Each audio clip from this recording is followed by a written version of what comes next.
Doc's Pontiac garage, replacing this style connector on a center console.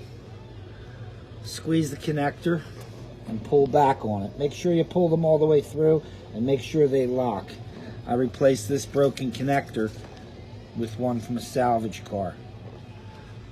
This is probably one of the easier connectors to pull apart. Just make sure you don't destroy it taking it apart.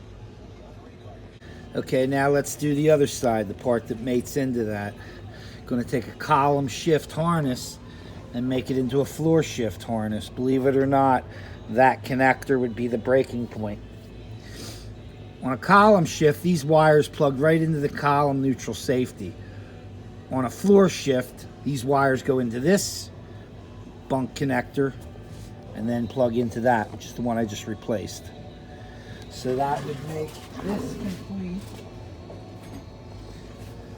with this harness. In other words, these two get together, but the car doesn't have that because it was a column shift car.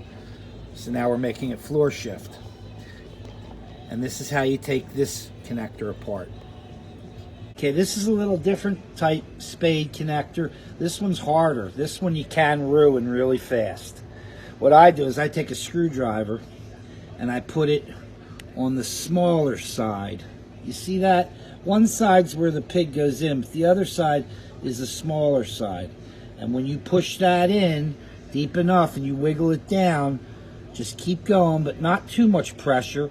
You'll feel it. You go down, down, and then when you pull it out, you'll see that the wire will come apart like this. It'll look like this. And what we've done actually is we've bent the tab in. That's what caused it to release on this style connector. This is the female connector for these spades. Now be careful when you bend this tab back out. You don't want to go too far, but you don't want to break it off either. Now, I'm not going to do this one, but I'll show you how. You just want to bend that tab back a little bit. So take your screwdriver and go back in, and you'll see. Just get under there a little bit and just bend that back a little bit. See how I open that up a little bit? Just a little bit more, and then that'll cause that to lock when you reinstall it. You got to be careful because on this type spade connector, you can break that little tab, and if you do, then you're splicing and dicing. So, wiring consoles, female spade connector, Doc's Pontiac garage, take 3. Be careful.